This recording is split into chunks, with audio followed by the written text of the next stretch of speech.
हमारे देश का जो विपक्ष है, जो अपोजिशन है, वो चाहे पार्लियामेंट के अंदर कोई सेशन चल रहा हो या फिर पार्लियामेंट के बाहर कहीं भी, उनकी एक आदत है हमेशा एक अपना एजेंडा लेके चलते हैं, हमेशा एक प्रोपेगेंडा फैलाने की, देश को नीचा दिखाने की।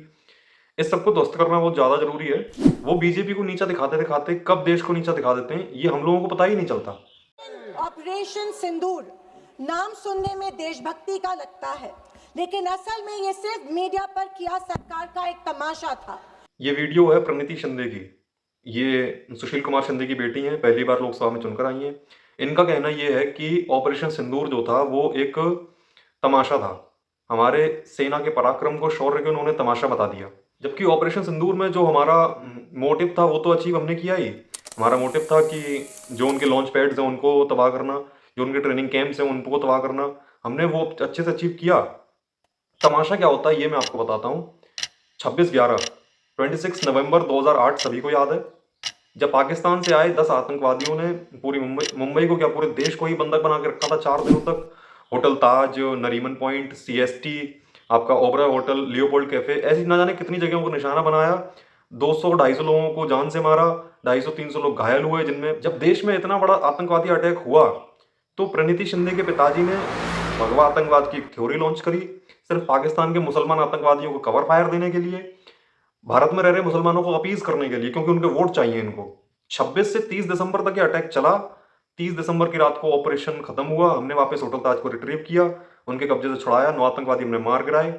1 दिसंबर को तब महाराष्ट्र में कांग्रेस की सरकार थी, सेंटर में भी कांग्रेस की सरकार थी।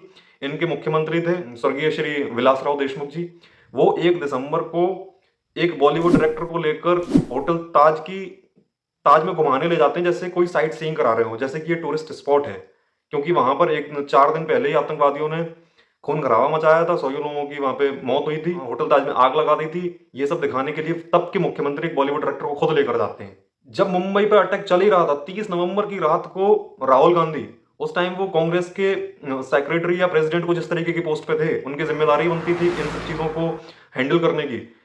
वो गुड़गांव में किसी फार्म हाउस में पार्टी कर रहे थे पूरी रात। इसको कहते हैं तमाशा बनाना। एक तमाशा श्रीमती प्रियंका गांधी जी ने भी उन 25 हिंदुओं का बनाया जो पहलगाम अटैक में मारे गए थे। उन 25 भारतीयों के नाम इस पहलगाम अटैक में मारे गए 25 लोगों को इन्होंने भारतीय कहकर संबोधित किया, तो सामने से आवाज उठी कि आप भारतीय नहीं, इनको हिंदू कहिए। इनका कहना था कि नहीं, वो हिंदू नहीं, वो भारतीय थे। बेशक वो भारतीय थे, लेकिन उनको मारा गया था उनके हिंदू होने की वजह से। पाकिस्तान से आतंकवादी आए, पहलगाम में उन्होंने लोगों को घेरा, उनसे पूछा कि तुम्हारा धर्म क्या है।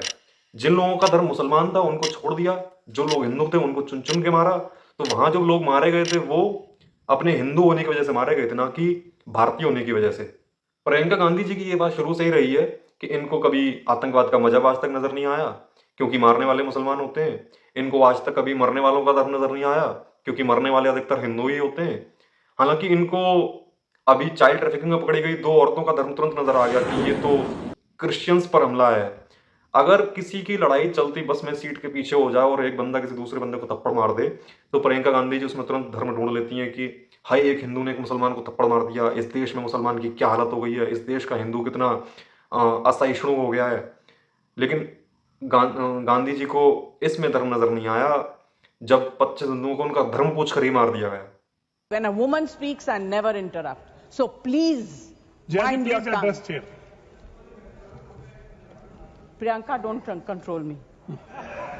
एक ये मोहतरमा है, इनको पार्लियामेंट भी अपना घर ही लगता है। इनको लगता है कि जैसे मैं अपने घर पे नौकरों से बात करती हूँ, ये अपने फेलो मेंबर्स ऑफ पार्लियामेंट से भी ऐसे ही बात कर सकती हैं, जिस तरीके से अपने घर के नौकरों से बात करती हैं, जैसे कि यही इनको तनख्वाह देती हैं। तरीके से समर्थन प्रधानमंत्री मोदी जी को दी कि अब जाइए, और ऐसा एक माहौल बन चुका था कि देश किसी भी कीमत चुकाने के लिए तैयार था। इसके बाद एक ये महाशय हैं गौरव गोगोई, ये आसाम में एमपी हैं, कांग्रेस पार्टी के ही मेंबर हैं। इनका कहना है कि नरेंद्र मोदी जी, आपने सीज फायर क्यों किया, आपने ऑपरेशन सिंदूर में पूरे पाकिस्तान को नष्ट क्यों नहीं कर दिया, पूरे पाकिस्तान को कब्जे में क्यों नहीं ले लिया, पूरा देश आपके साथ था, हम आपके साथ थे। जबकि इनके साथ होने की असली सच्चाई मैं आपको बताता हूँ। पहलगाम अटैक जब हुआ तो अथॉरिटीज ने सबसे पहले संदेह जताया पाकिस्तान पर, पाकिस्तान का नाम सामने आया, तो सबसे पहले ये कांग्रेस वाले ही थे पाकिस्तान को डिफेंड करने वाले, कि पाकिस्तान को ऐसे स्टीरियोटाइप मत करो कि वो आतंकवादी नेशन है, आतंकवादी कंट्री है, हमें पाकिस्तान को ऐसे नहीं बोलना चाहिए। ऐसे करके इन्होंने खूब ड्रामा चलाया। उसके बाद जब अथॉरिटीज ने कोई एक्शन नहीं लिया, कोई एक्शन नहीं हुआ, तब यही लोग हल्ला मचा रहे थे कि गवर्नमेंट कोई एक्शन क्यों नहीं ले रही है, पहलगाम में इतने लोग मारे गए, सरकार हमारी निकम्मी है, इनका कहने का मतलब ये था। उसके बाद जब सरकार ने फाइनली एक्शन लिया, ऑपरेशन सिंदूर हुआ, तो सबसे पहले रोने वाले यही लोग थे कि war is not the solution, हमें डीएस्केलेट करना चाहिए तुरंत। पाकिस्तान की तरफ से पूरी बैटिंग करने की इन्होंने कोशिश करी, और जब सीज फायर हुआ तो उस पर भी खूब हंगामा मचाया कि ट्रंप ने बोला है सीज फायर मैंने करवाया है। तो ट्रंप की बात इनको तुरंत अच्छी लग रही है कि हमारे मोदी जी इतने कमजोर हैं कि ट्रंप के कहने पर सीज फायर कर दिया है। They've had that fight for 1,000 years in Kashmir.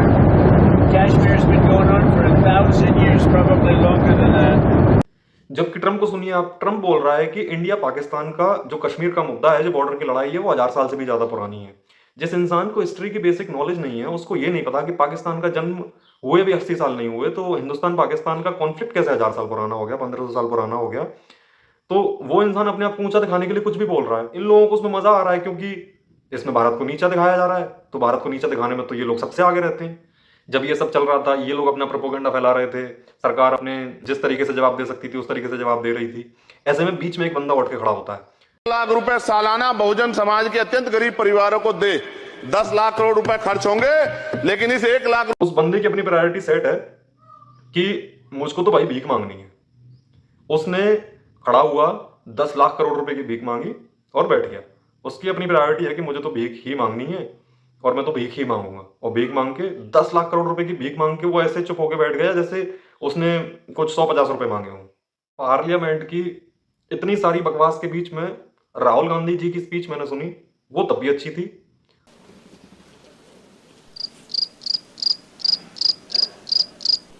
उसके बाद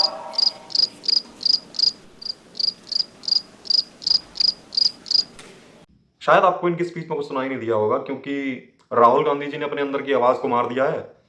तो अब वो उस स्कीम पर काम कर रहे हैं कि आप इधर से वीडियो डालो और उधर से ऑडियो निकालो। तो जब वो स्कीम आप तक पहुंच जाएगी तो आप इस वीडियो में डालेंगे तो उधर से ऑडियो आपको अपने आप सुनाई दे जाएगी। जबकि इन्हीं राहुल गांधी जी का मुंह इस बात पर कितनी जल्दी खुला। Trump is saying Indian economy is a dead economy. Yes, he's right. I mean, everybody knows this, except the Prime Minister and the Finance Minister. Everybody knows that the Indian economy is a dead economy. I'm glad that Trump ने कल परसों ये बोला है कि India is the dead economy. Rahul Gandhi ji कितने प्रसन्न हैं इस बात को सुन के, कह रहे हैं कि हाँ ट्रंप ने ठीक ही तो बोला है, India is the dead economy, सब लोग जानते हैं। ऐसे में एक बंदे ने मुझे पढ़ने पर मजबूर किया, उसने पार्लियामेंट में बोला, साल से नेहरू जी को कोस रहे हैं, आखिर कब तक कोसिएगा? थोड़ा पंडित नेहरू जी के बारे में पढ़िए तब पता। तो मैंने जवाहरलाल नेहरू जी के बारे में पढ़ा। पढ़ते पढ़ते मुझे पता चला कि नेहरू जी उन कुछ गिने चुने व्यक्तियों में से एक थे जिन्होंने पाकिस्तान की अवधारणा को जन्म दिया, उसे पूरा किया सिर्फ अपने एम्बिशन के लिए, क्योंकि इनको खुद को प्रधानमंत्री बनना था। अकेले ही वो कश्मीर मुद्दे के जन्मदाता हैं। आधा कश्मीर पाकिस्तान को ऐसे थाली में परोस के दे दिया, चाइना को बड़ी बड़ी जमीनें दे दी। एडविना जी और नेहरू जी के चर्चे हम सबको पता ही हैं। नेहरू जी की सिगरेट कभी स्पेशल प्लेन से भोपाल से इंदौर आया करती थी, नेहरू जी के तो वो रुआब था।